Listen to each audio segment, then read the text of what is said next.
എന്ന് നോക്കാതെ പൈസയുണ്ടാക്കാൻ മാത്രം ചിന്തിക്കുന്ന ഒരു കാലം എന്റെ ഉമ്മത്തിന് വരും.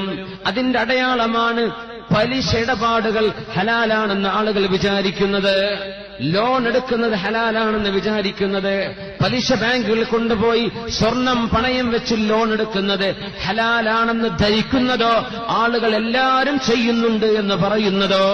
അങ്ങനെയല്ല പറയാം, എല്ലാവരും ചെയ്യണില്ലേ, എല്ലാവരും ചെയ്യുന്നില്ലേ, എല്ലാവരും ചെയ്യുന്ന ഹലാലാവോ? പുര കെട്ടാൻ വേണ്ടി 5 സെന്റോ 10 സെന്റോ വാങ്ങുമ്പോഴേക്കും ആ സ്ഥലം കൊണ്ടുപോയി മോർഗേജിൽ കൊടുത്തു, പണയപ്പെടുത്തി. ബാങ്കുകാരന് 10 ലക്ഷം 50 ലക്ഷം ബാങ്കുകാരന്റെ പലിശയുടെ പൈസ വാങ്ങി. 10%, 8%, ഇനി 0.5% ഇൻട്രസ്റ്റ് കൊടുത്താലും ശരി, അത് ഹറാമല്ലേ? ആ ഹറാമിന്റെ പൈസ കൊണ്ടാണ് തറ കെട്ടിയത്, അതുകൊണ്ടാണ് ചുമര് വെച്ചത്, അതുകൊണ്ടാണ് മണൽ വാങ്ങിയത്, അതുകൊണ്ടാണ് പെയിന്റ് വാങ്ങിയത്, അതുകൊണ്ടാണ് കരാറുകാരന് പൈസ കൊടുത്തത്, അതുകൊണ്ടാണ് നിങ്ങൾ വാർപ്പ് കഴിച്ചത്, ആ പലിശ കൊണ്ടാണ് നിങ്ങൾ ഫർണിച്ചർ വാങ്ങിയത്. ഇതൊക്കെ ചെയ്തു കൂട്ടിയത് 2 കൊല്ലം കൊണ്ട് എന്റെ വീട് പൂർത്തിയാക്കി നാട്ടുകാരെ ഞെട്ടിക്കണമെന്ന് വിചാരിച്ചുകൊണ്ടല്ലേ? അല്ലേ? എന്റെ ഭർത്താവിന്റെ കയ്യിൽ പൈസയുണ്ടെന്ന് മറ്റുള്ളവരെ കാണിക്കാൻ വേണ്ടിയല്ല പെണ്ണെ ഭർത്താവിനോട് ലോൺ എടുക്കാൻ നീ തലയണ മന്ത്രം പറഞ്ഞത്. നാട്ടുകാരെ ഞെട്ടിക്കാൻ വേണ്ടിയല്ല സഹോദര, നിന്റെ കയ്യിൽ പൈസയുണ്ടെന്ന് കാണിക്കാൻ വേണ്ടിയല്ലേ. അള്ളാഹുവിന്റെ സഹായം അല്പാൽപമായി അള്ളാഹു തരുന്നത് കാത്തിരിക്കാൻ ക്ഷമയില്ലാതെ, അള്ളാഹുവിന്റെ സഹായം വരുന്നവരെ ക്ഷമിച്ചിരിക്കാൻ നിനക്ക് സാധിക്കാതെ, പലിശ ബാങ്കുകൾ കൊണ്ടുപോയി പണയപ്പെടുത്തി നിങ്ങൾ ഉണ്ടാക്കുന്ന വീടുകളിൽ എങ്ങനെയാണ് ഖൈറുണ്ടാവുക? ആ വീടുകളിലെ മക്കൾ ഓടിപ്പോയെങ്കിലല്ലേ അത്ഭുതമുള്ളൂ. ആ വീട്ടിലെ മക്കൾ കൊലപാതകികളായില്ലെങ്കിലല്ലേ അത്ഭുതമുള്ളൂ.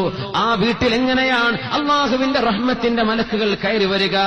കല്യാണം കഴിക്കുന്ന നേരത്ത്, വിവാഹം നടക്കുന്ന സമയത്ത് അവനവന് വിളിക്കാൻ കപ്പാസിറ്റിയുള്ള കഴിവുള്ള ആളുകളെ കഴിവിന് മാത്രം ചെലവ് ചെയ്ത് നടത്തേണ്ട കല്യാണങ്ങൾ പൊടി പൊടിക്കാനും നാട്ടുകാരെ കണ്ണ് തള്ളിക്കാനും വേണ്ടി പലിശയുടെ പൈസയെടുത്ത് ആയിരക്കണക്കിന് ആളുകളുടെ വയറ്റിലേക്ക് ഹറാമിന്റെ ഭക്ഷണം കടത്തിവിട്ട നാട്ടുകാരെ, ഹറാമിന്റെ ഭക്ഷണം കഴിപ്പിച്ചു കൊടുത്ത വീട്ടുകാരെ, അള്ളാഹുവിനോട് എങ്ങനെയാണ് നിങ്ങൾ മറുപടി പറയുക? അള്ളാഹു ഇത് പൊറുക്കുമോ?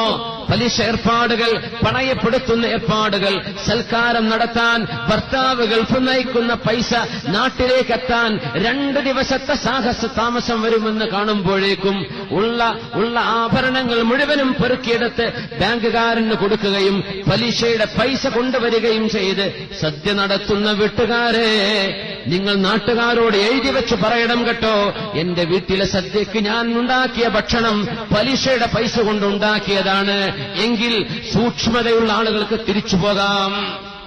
അത് കാണുന്ന ആളുകൾക്ക് ഹറാമ് തിന്നാൻ പാടില്ലെന്നറിയുന്നവർക്ക് തിരിച്ചു പോകാനെങ്കിലും പറ്റിയേക്കും. അതൊന്നും ചെയ്യാതെ ആരെ ഞെട്ടിക്കാനാണ്, ആരെ ബോധിപ്പിക്കാനാണ് ഹറാമിന്റെ സമ്പാദ്യം ഇങ്ങനെ ചെയ്തു കൂട്ടുന്നത്? ഒരു കാലം വരും മനുഷ്യൻ ചെയ്തു കൂട്ടുന്നത്, മനുഷ്യൻ വാങ്ങിച്ചു കൂട്ടുന്നത് ഹലാലാണോ ഹറാമാണോ എന്ന് ചിന്തിക്കാതെ പൈസ കിട്ടിയാൽ മതി. പോസ്റ്റ് ഓഫീസുകാരൻ വരും, കുറിക്കാരൻ വരുന്നുണ്ട്. 5000 രൂപ വെച്ച് നിങ്ങൾ 1 കൊല്ലം അടച്ചാൽ, അല്ലേ, 10000 രൂപ വെച്ച് നിങ്ങൾ 1 കൊല്ലം അടച്ചാൽ നിങ്ങൾക്ക് 12000 രൂപ അടക്കാൻ പറ്റിയേക്കും. 2 കൊല്ലം കൊണ്ട് 24000. അത് നിങ്ങൾ ഒരു 5 കൊല്ലം കാത്തുനിന്നാൽ നിങ്ങൾക്ക് ലഭിക്കുന്നത് 1.5 ലക്ഷം. അല്ലേ? പൈസയല്ലേ വരുന്നത്, ലാഭത്തിനുമേൽ ലാഭമല്ലേ വരുന്നത്, ഇരട്ടിക്കിരട്ടിയല്ലേ വരുന്നത്. പൊന്നു സഹോദരിമാരെ, വഞ്ചിക്കപ്പെടല്ലേ. പോസ്റ്റ് ഓഫീസിന്റെ കുറികൾ നിങ്ങൾ സൂക്ഷിക്കണം. പലിശയുടെ കുറികൾ അതിന്റെ ഉള്ളിൽ വന്നുകൂടുന്നുണ്ട്. നിങ്ങൾ അടക്കുന്ന പൈസയിൽ ഒരൊറ്റ ഫിൽസെങ്കിലും ഏറെ നിങ്ങൾക്ക് തരുന്നുണ്ടെങ്കിൽ, നിങ്ങളായിട്ട് അധ്വാനിക്കാതെ, നിങ്ങളായിട്ട് കച്ചവടം ചെയ്യാതെ ബാങ്കുകാരൻ ഞങ്ങളുടെ ലാഭമാണെന്ന് പറഞ്ഞു തരുന്നത്, ഇത്ര അടച്ചാൽ ഇത്ര നിങ്ങൾക്ക് ഇരട്ടി തരാം, ഇത്ര കൊല്ലം കൊണ്ട്, ഇത്ര മാസം കൊണ്ട് എന്ന് പറയുന്നത് പലിശയുടെ പൈസയല്ലേ, ഹറാമിന്റെ പൈസയല്ലേ? അത് തിരിച്ചു വാങ്ങിച്ചോളൂ. നിങ്ങൾ അടച്ച പൈസ എത്രയോ അത് നിങ്ങൾക്ക് അർഹതപ്പെട്ടതാണ്. അതിലേറെ വരുന്നത് ഹറാമിന്റെ പൈസയല്ലേ? അതുകൊണ്ട് മക്കൾക്ക് സ്വർണം വാങ്ങിച്ചു കൊടുക്കണ്ട, അതുകൊണ്ട് മക്കൾക്ക് നിങ്ങൾ വസ്ത്രം വാങ്ങിച്ചു കൊടുക്കല്ലേ. ലൈഫ് ഇൻഷുറൻസ് പോളിസിക്കാരൻ ഗൾഫുകാരന്റെ പിന്നാലെ ഓടിവരുന്ന പോളിസിക്കാരാ. ലൈഫ് ഇൻഷുറൻസ് ഹലാലാണെന്ന് അവർ വാദിക്കാറുണ്ട്. ഇത് ശരീഅത്തിന്റെ ഇസ്ലാമിന്റെ ഖജാന പോലെ ബൈത്തുൽ മാൽ പോലെയാണെന്ന് വഅദ പറയുന്ന ഏജന്റുമാർ നാടുകളിൽ കാണും. ലൈഫ് ഇൻഷുറൻസ് മുസ്ലിമായൊരു മനുഷ്യന് സ്വീകരിക്കാൻ പറ്റുമോ? ഇല്ല. ഇൻഷൂർ എപ്പോഴാണ് അള്ളാഹു പുറത്തു തരുന്നത്? എപ്പോഴാണ്? ഗത്യന്തരമില്ലാത്ത ഇൻഷൂറുകൾ. നിങ്ങളൊരു വാഹനം മേടിക്കണം, ആ വാഹനം റോഡിലിറങ്ങാൻ റോഡിന്റെ ഇൻഷൂർ വെക്കണം, ഇൻഷൂർ ചെയ്യണം വാഹനം. നിവർത്തിയില്ല, ചെയ്തേ പറ്റൂ, ഒരു കുഴപ്പമില്ല. ലൈഫ് ഇൻഷുറൻസ് അങ്ങനെയാണോ? യാത്രാ ഇൻഷുറൻസ് അങ്ങനെയാണോ?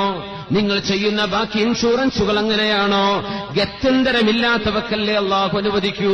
അല്ലാത്തത് എങ്ങനെയാണ് അള്ളാഹുവിന് മുമ്പിൽ കയ്യും കെട്ടി പറഞ്ഞു കൊടുക്കുക? അതുകൊണ്ട് പോളിസി എടുത്ത ആളുകളെ, നിങ്ങൾ അടച്ച പൈസ നിങ്ങൾക്കുള്ളതാണ്, ഹലാലാണത്.